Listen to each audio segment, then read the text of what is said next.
Hello traders, traders talk के अपने इस एपिसोड में आप सभी का स्वागत है। तो जैसा कि पिछले कई हफ्तों से हम लोग लगातार देख रहे हैं कि मार्केट के अंदर हमें गिरावट का दौर दिखाई दे रहा है, लेकिन ये जो आने वाला वीक है जो कि हमें मंडे से दिखाई देने वाला है, तो किस तरह का हमें मार्केट का ओवरव्यू मिलने वाला है, तो कुछ इसी का हम लोग एनालिसिस स्टार्ट करेंगे और देखेंगे कि आखिर यूएस मार्केट यानी डाउ जोन्स ने आखिर क्या किया है। तो जैसा कि हमारे सामने यहाँ पे डाउ जोन्स का एक चार्ट हमें दिखाई दे रहा है। क्या है ये चार्ट, क्या हमें बता रहा है? हमारे सामने डेली टाइम फ्रेम का चार्ट है और आप देख सकते हो कि एक इम्पॉर्टेंट लेवल है डाउ जोन्स का, एक ट्रेंड लाइन हमने मार्क करके रखी हुई है। आप इसको अगर देखेंगे तो ऑलरेडी इस लेवल पे डबल टॉप हुआ था और यहाँ से जैसे इसका ब्रेकआउट हुआ था, मार्केट यहाँ से एक चैनल के अंदर जो यूएस मार्केट है वो इसको फॉलो कर रहा था और इसका ब्रेकडाउन हमें यहाँ से देखने को मिला है। एक इम्पॉर्टेंट सपोर्ट लाइन है 45,000। अगर आप लोगों को ध्यान हो तो हमने यहाँ से कुछ वीक पहले डाउ जोन्स का ये हमने एनालिसिस शेयर किया था कि हमें डाउ जोन्स के अंदर ये लेवल यहाँ पे देखने को मिल सकते हैं, राइट। अब डाउ जोन्स यहाँ पे हमें मिल गया है। What next? क्या मार्केट यहाँ पे अब सपोर्ट ले रहा है? जैसा कि हम देख सकते हैं कि हाँ, कुछ सिम्टम हमें मिले हैं। जैसे कि यहाँ पे आप देख सकते हो कि इम्पोर्टेंट कैंडलस्टिक पैटर्न का फॉर्मेशन यहाँ हुआ है, जिसको हम लोग मॉर्निंग स्टार भी कहते हैं, और मार्केट यहाँ से एक रिवर्सल दिखा रहा है। अभी भी ये जो लो लगा है जो कि आप यहाँ पे देख सकते हो 44,807 का यहाँ पे डाउ जोन्स के अंदर लो है। जब तक ये लो नहीं जाता है डाउ जोन्स, हो सकता है कि यहाँ पे आपको गिरावट का दौर दिखाए, यहाँ से आपको 500, 700, 1000 पॉइंट फिर से नीचे दिखाई दे। बट जब तक ये लो नहीं जाता है हम यहाँ से और डाउनसाइड शायद ना देखें। हर बुरी खबर पे हो सकता है मार्केट अब यहाँ से अपने आप को फैक्टर इन करे, राइट। और अगर किसी भी रीजन से कोई वॉर अगर यहाँ से एस्केलेट होता है या क्रूड ऑयल के प्राइस जिस तरीके से हमें देखने को मिल रहे हैं, अभी हम लोग थोड़ी देर में देखेंगे क्रूड ऑयल को भी, अगर यहाँ से क्रूड ऑयल और फर्दर डाउनसाइड या फर्दर और अपसाइड दिखाता है तो हमें यहाँ से मार्केट के अंदर फिर ये लेवल टूटते हुए भी दिख सकता है। देन इस केस में हमें यहाँ पे फिर डाउ जोन्स 42,800 के लेवल फिर डाउनसाइड पे और दिखा सकता है, राइट।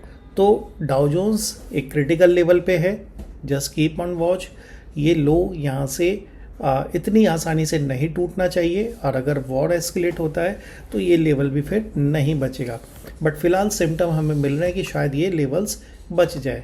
बात करें इसी तरीके से हम लोग यहाँ पे नेस्डेक की, तो नेस्डेक के अंदर अब यहाँ पे कुछ हमें दिखाई दे रहा है क्या कि नेस्डेक में एक गिरावट का दौर शायद अब यहाँ पे थमता हुआ दिखाई दिया है, राइट।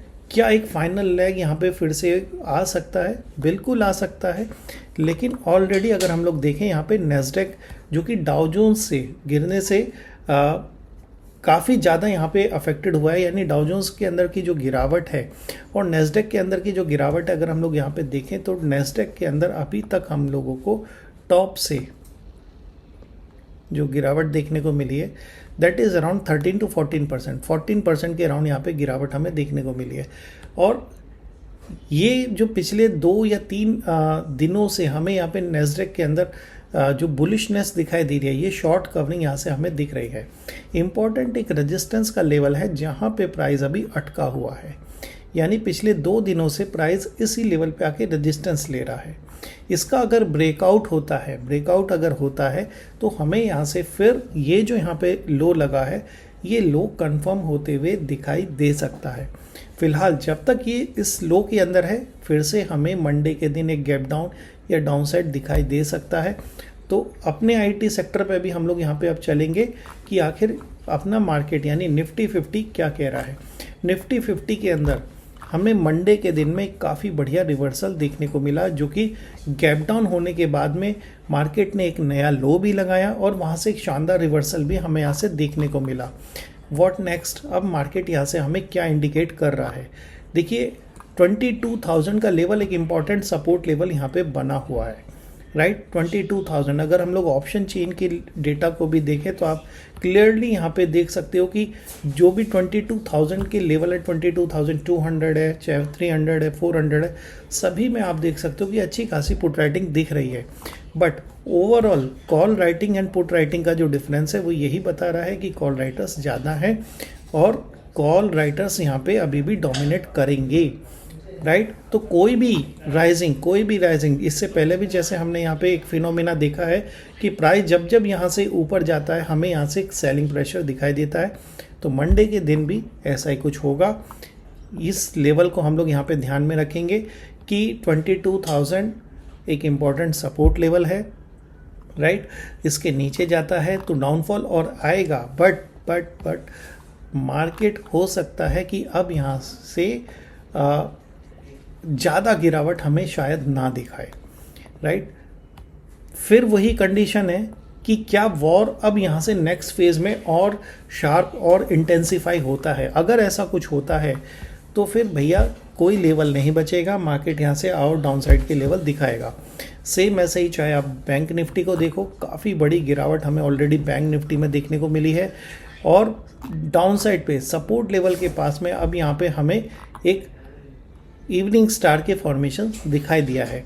तो सपोर्ट पे यहाँ पे एक इवनिंग स्टार का फॉर्मेशन है, तो हमें यहाँ से थोड़ा सा अब यहाँ पे डाउनसाइड के लिए थोड़ा सा रिस्ट्रिक्ट होना चाहिए। मतलब अप्रोच अब बहुत ज़्यादा बेरिश नहीं बनाना, राइट। बट कंडीशन यही है, कितनी बैड न्यूज़ मार्केट यहाँ पे एब्जॉर्ब करता जाएगा, राइट। कोई भी मेजर अब यहाँ से बैड न्यूज़ क्या हो सकती है, वो यहाँ पे सिर्फ एक ही न्यूज़ होगी, वो होगा ऑयल का प्राइस। उस पर भी हम लोग चलेंगे, लेकिन हम यहाँ पे जो जिस पे ऑब्जर्व करेंगे या जिस पे हमें फोकस करना है वो है अपना आईटी। देखिए आईटी के अंदर क्या हुआ है, आईटी के अंदर एक काफ़ी बढ़िया एक रिवर्सल हमें सिम्टम देखने को मिला है, बट क्या ये सस्टेनेबल है। देखिए कुछ लेवल्स हम इस तरीके से मार्क कर सकते हैं, जैसे कि ये एक लेवल है, इसके ऊपर अगर निकलता है आईटी तो हमें और भी ऊपर के लेवल्स दिखाई देंगे। तो रेजिस्टेंस बहुत है, यहाँ पे एक छोटा सा गैप भी है, सेम इन्हीं लेवल्स पे आप देख सकते हो। तो सेम यही कहानी है कि शायद आईटी सेक्टर अब शायद हो सकता है कि यहाँ पे एक सपोर्ट लेवल हम लोग इस तरीके से फाइंड आउट कर सकते हैं कि यहाँ से अब कोई बड़ी गिरावट हमें आईटी सेक्टर में ना ही देखने को मिले। तो इस सेक्टर पे अभी हम लोग यहाँ पे थोड़ा सा फोकस बना के रखेंगे। अब हम लोग चलते हैं अपने कमोडिटी सेगमेंट की तरफ और देखते हैं कि भैया ऑयल क्या कह रहा है। ब्रेंट, देखिए ब्रेंट यहाँ पे 112 के ऊपर है, राइट।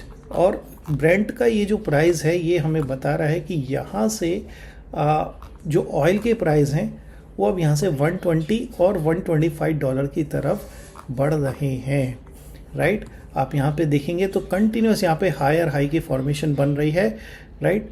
तो ये फॉर्मेशंस और हमें यहाँ से इंटेंसिफाई होते हुए दिख सकता है, यानी प्राइस यहाँ से 120 125 की तरफ हमें दिखाई दे रहा है। व्हाट टू डू, क्या करते हैं। अगर ऑयल इसी तरीके से बढ़ता रहेगा, ऑयल के प्राइस ऐसे ही बढ़ते रहेंगे, तो किसी भी लेवल पे मार्केट के अंदर जो भी कोई बाउंस आता है वो यहाँ सस्टेन नहीं कर पाएगा, आप इतना मान के चलिए। तो कोई भी बाउंस को हम लोग ऐसे बहुत ज़्यादा पॉजिटिव या रिवर्सल की फॉर्म में ना देखें। इसके रिवर्स हम लोग देख रहे हैं कि नेचुरल गैस में के जो प्राइस हैं इसमें हमें कोई ज़्यादा खास यहाँ से इम्प्रूवमेंट नहीं दिख रहा है, राइट। तो नेचुरल गैस को लेकर के भी हाँ हम लोग थोड़ा सा यहाँ पे वर्ड ऑफ कॉशन रखेंगे कि क्या हो रहा है। डाउन साइड आ रही है, बट बीच बीच में हमें राइजिंग मिल रहा है, मतलब प्राइस तेज़ी से ऊपर जाता है, फिर वहाँ से हमें कूल ऑफ दिख रहा है। तो नेचुरल गैस का चूँकि इस समय पे आप देखें इंडस्ट्रियल लेवल पे प्रॉब्लम है, बट क्योंकि समर सीज़न है तो इतना जो यूटिलाइजेशन है जो ठंड विंटर के सीज़न में होता है वो चीज़ नहीं है। तो there may be a chance कि ये भी एक रीज़न है कि नेचुरल गैस के प्राइस जो है वो यहाँ पे कंट्रोल में है, कुछ ज़्यादा यहाँ पे आपको राइजिंग ट्रेंड में नहीं दिख रहे हैं। बात करें सिल्वर एंड गोल्ड की, तो yes gold and silver market क्या चीज़ देख रहा है। देखो भैया यहाँ पे ये जो गिरावट का दौर हमने देखा था सिल्वर के अंदर, तो गिरावट के इस दौर में सिल्वर के अंदर अब चांसेस बन रहे हैं कि यहाँ पे एक अच्छा खासा इधर सपोर्ट लेवल है 2 लाख के आसपास में, 2 लाख 2,000 के राउंड पे। तो ये लेवल के नीचे तो सिल्वर अभी फ़िलहाल नहीं दिख रहा है। हाँ 10-15 हज़ार पॉइंट का ऊपर नीचे होता रहेगा तो सिल्वर हम यहाँ से रेंज बाउंड हम देख रहे हैं, राइट। जहाँ पे हो सकता है कि हमें फिर से सिल्वर के अंदर इंट्राडे में गिरावट भी दिखाई दे और रिवर्सल भी दिखाई दे, राइट, दोनों चीज़ें होंगी। देखो गिरावट भी आ रही है तो रिवर्सल भी तुरंत आ रहे हैं, गिरावट आ रही है तो रिवर्सल भी तुरंत आ रहा है, फिर से गिरावट है तो रिवर्सल दिख रहा है, फिर से गिरावट हो सकती है रिवर्सल, यानी कि सेलर यहाँ पे पूरा ट्राई कर रहा है इस सिल्वर के प्राइस को गिराने का, बट प्राइस सस्टेन नहीं कर रहा है नीचे और बाइंग यहाँ से आ रही है। ऐसा ही कुछ हमें गोल्ड में भी दिखाई दे रहा है। तो as compared to silver, gold हमें यहाँ पे थोड़ा सा ज़्यादा स्टेबल दिख रहा है, क्योंकि गोल्ड के अंदर के जो रिवर्सल हैं वो फिर से यहाँ पे गोल्ड को एक अच्छे खासे लेवल के ऊपर बैठा के रखे हुए हैं, राइट। तो गोल्ड के अंदर भी कोई भी गिरावट का दौर आता है तो उसके अंदर भी आपको यहाँ से रिवर्सल्स के इसी तरीके से दौर दिखाई देंगे। तो दोनों कमोडिटी इस समय क्या है, बहुत ज़्यादा वोलेटाइल है, राइट। दोनों साइड के एक्शंस आपको यहाँ पे देखने को मिलेंगे। तो इंट्राडे में स्पेशली आप यहाँ पे इनका अच्छा खासा बेनिफिट ले सकते हो, राइट। बात करेंगे अगर हम लोग यहाँ पे अपनी करेंसी की यूएसडी आईएनआर की, तो इंट्राडे में हमने देखा यूएसडी आईएनआर में काफ़ी बड़ी गिरावट हमें यहाँ पे पिछले सेशन में यानी वेडनेसडे को, थर्सडे को हमें यहाँ पे देखने को मिली सिल्वर अपने यूएसडी आईएनआर में। तो सपोर्ट नज़दीक है यहाँ पे, अगर 92 के लेवल का ब्रेकडाउन करता है तो आप मान के चलो फिर ये यहाँ से आपको 91 एंड देन 90 के लेवल्स भी यहाँ पे यूएसडी आईएनआर दिखा सकता है, जो कि अच्छी बात है। जितना हमारी करेंसी यूएसडी आईएनआर इम्प्रूव होगा, एटलीस्ट हमारे बैंकिंग सिस्टम को ये या फिर हमारे बैंक्स को, बैंक निफ्टी को ये थोड़ा स्ट्रेंथन करेगा। तो बैंक के स्टॉक्स में या बैंकिंग सेक्टर में हमें फर्दर गिरावट फिर नहीं होती हुई दिखेगी, अगर ये यूएसडी आईएनआर के अंदर हमें यहाँ से इसी तरीके से फर्दर इम्प्रूवमेंट देखने को मिलता है, यानी 92 से 91 और 90 की तरफ अगर ये आता है तो, राइट। तो आई होप इस वीक के लिए आपका प्लान क्या होना चाहिए, प्लान यही होना चाहिए भैया, क्रूड ऑयल पर निगाह रखो। क्रूड ऑयल अगर यहाँ से और तेज़ी से ऊपर जाता है तो मार्केट में जो भी कोई बाउंस यहाँ पे हमें दिखाई दे रहा है, जो भी कोई रिवर्सल आ रहा है, वो यहाँ पे फिजल आउट होने के पूरे चांसेस हैं, नहीं टिकेगा, राइट। तो ट्रेड सेफली करना है, कोशिश करो कि पोजिशनल ट्रेड इस तरह के मार्केट में अवॉइड करो, और ज़्यादा से ज़्यादा आप इंट्राडे पे फोकस करो जब तक ये टेंशन, ये सिचुएशन कूल ऑफ नहीं होती है। तो इसी तरीके से हम लोग फिर एनालाइज करते रहेंगे अपने आगे के वीडियोस में भी। मिलते हैं फिर अगले वीडियो में, तब तक के लिए थैंक यू।